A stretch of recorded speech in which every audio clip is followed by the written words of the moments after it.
how to become an All-American volleyball player. If you not only want to play at the next level, but excel, this video is for you. I'm going to break down some specific intangibles, tools, and things that you have to focus on to make sure you are in those top tier players at the end of the year when the coaches are voting and deciding on who is eligible for All-America status.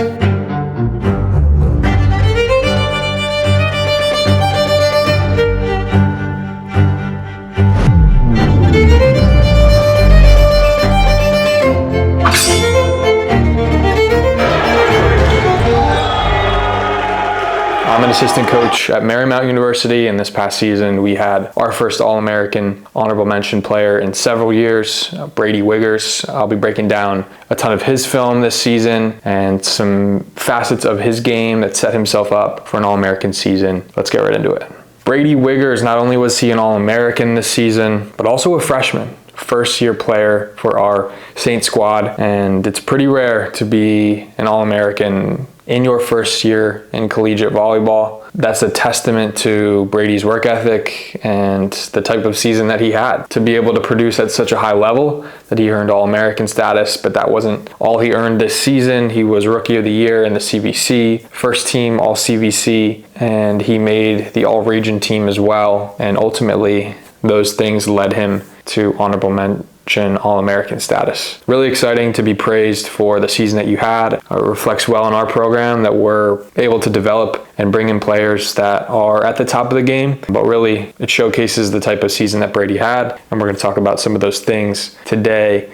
Starting with the statistical side of things. From a stat standpoint, Brady was our leader in kills throughout almost every game this entire season. He led us in volume, and he was really a go-to guy when we needed a big kill or we needed to switch the momentum back in our side. When you look at the stats, they are pretty superb, especially when you look at it for a 6 rotation right side, who generally gets a lot of volume, not always in the best positions to terminate the ball. But he finished the season with 315 kills on a .313 hitting percentage. And like I said, it's one thing to do that in the middle. It's one thing to do that on the outside where, generally you're in better positions to make kills, but on the right side, especially hitting a lot of D balls, which I'd say probably at least 35, if not 40% of his attacks this year were from the back row. Really impressive to be at that mark that he was at. But it wasn't just his offensive ability, it was also his defensive presence and his serving that also showcased the well-rounded season that he had, with both 36 aces and 36 blocks on the year as well. So a really strong, well-rounded season. I think not only did he perform well from a statistical standpoint, which is important to be an All-American, but he played well in really big games. He hit 350 against Cal Lutheran in one of our first matches of the season. He hit 542 against Randolph-Macon, a team that made the NCAA tournament and finished in the top 10 in D3. He hit 467 against the reigning champion SVU Knights, and he hit 424 against Messiah in a match that was a top 5 victory for us this year as well. So being able to not only produce the stats consistently throughout the whole year, but dominating and performing really well against teams that are in the top 15, top 20 in the AVCA, that's what really separates you from, okay, am I a good player? Am I an all-conference player? Versus am I reaching further into that All-American category? In the matches that Brady played this season, he had 10 plus kills in 20 of those matches, all but one. That's vital. You need to be consistent to be in the conversation for All-American status. It's not just about, do you have the highest hitting percentage? Do you have the most kills? But are you doing that across the board, not only against the good teams, but against the medium teams, against teams where you're not in your home gym? Doing it across the entire season is a really important aspect of it as well from a statistical standpoint. There are 3 things that I think Brady does especially well for his position, for him on the right side, and for him as just a general player. Number 1, I think his patience when he attacks is better than most. His ability to identify the ball, wait for it, and then go get it and attack with full speed is really one of his better attributes, and it allows him to consistently contact the ball. Not always 100%, but at least in that 70 to 80% range, which leads to a lot more kills when you're hitting the ball near your peak all the time versus giving the opponent more free ball opportunities or easier balls to defend.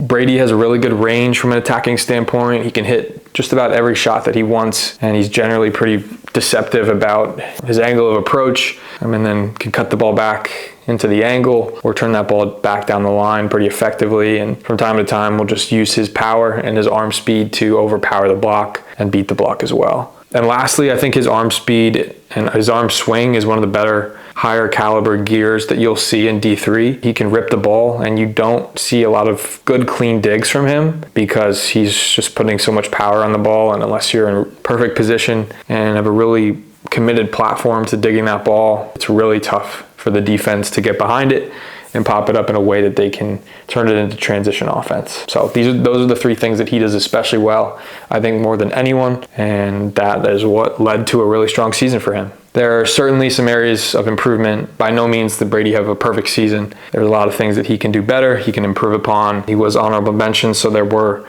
two other teams of players ahead of him, and that just showcases how deep this Division III landscape has become of talented athletes. The three things I think he can really improve upon from this past season to next are his ball control. Everyone needs to be able to have really sound ball control, whether it's passing free balls or handling reception. You never know when a ball is going to come your way, and being able to handle it, better it, and give your teammates a chance to attack it is really something that he can improve on. Secondly, his defensive abilities can improve, getting more digs, getting more quality touches, and finding himself in good positions to not only defend the hard-driven ball, but pick up the short tip as well. And lastly, on the blocking side, did have 36 blocks on the year, but with his size, his athletic ability, we'd like to see that number come up even more going into next season and doing a better job of shutting down opponents and getting more quality touches as well. So with that, I'll get into some film study of some clips from Brady this season. This first clip here is from a match against Messiah, and you see serve come in, pretty easy serve to Sam, and Brady, we're in row 2 here, so he's transitioning back for his attack. And you just see the good fluidity in his approach, constantly watching the ball so he sees where it's at. And then immediately upon contact, he's getting into that first step of his approach. So those last 2 steps can really explode towards the ball. I really want to highlight his patience and his vision and seeing that ball and then attacking so he can give as good of a swing on it as possible. And you can see Sharp is in pretty good position here, but Brady just overpowers that ball. Really good kill. I talked a bit about his D-ball efficiency, and you see another play here with another float serve from Messiah as Diego does a good job of selling his front row options, and Messiah leaves Brady open 1-on-0, and he's gonna put that ball down 90% of the time. Good set from Diego, and you can see just how patient he is in watching that ball and then going up and attacking it to make sure it's in his hitting window, and really good result there. Talked a little bit about his range. We have another float serve, another D-ball opportunity where this time Diego kind of jukes out the blocker, so basically another free net, and this time you get the zone 6 defender moving into that old spot that he hit it, but now Brady kind of knows that shot was taken away before, and he puts it right into zone 6, which another clean kill. So again, just shows how smart of a hitter he is when the defense is making adjustments and he's just finding ways to put the ball at different spots of the court. And last clip here, you see another float serve from Messiah. We get a decent pass from Sam, and you just see his patience here. He's waiting, he's watching the ball, he's going to get set and times it well. Messiah gets a good block touch on this. We get a good cover. He transitions again and goes up and rips it hard right in between that block. I mean, it's the fearlessness to swing once and then swing hard again. Most guys would probably tip that second ball, but he didn't show any fear and really ripped it hard. So from an attacking standpoint, some of the things I brought up are really keys, not only for Brady, not only for right sides, but for all players. You need to have range, you need to have consistency, you need good timing with the ball, fearlessness, not being afraid of the block, not being afraid to challenge the block in certain situations. He did all those things really well. It led to a number of phenomenal games for him this season where he just couldn't be stopped. I'm thinking of a couple off the top of my head. The Juniata match, he certainly got blocked a couple times, but there were moments where he was really physically dominant, and he was a key player for us this year. But most importantly for Brady, you put all the stats aside, you put all the kills and all the hitting percentage items aside, he wanted to win every single match, and that was clear and evident from me as a coach on the sidelines. That should be the biggest priority for anyone out there who wants to be the best, who wants to one day be an All-American as well. Go out there and try and win every single game, and the stats and everything else will take care of themselves. That's all I got in this one. Thanks for watching, and we'll see you guys in the next video. Peace.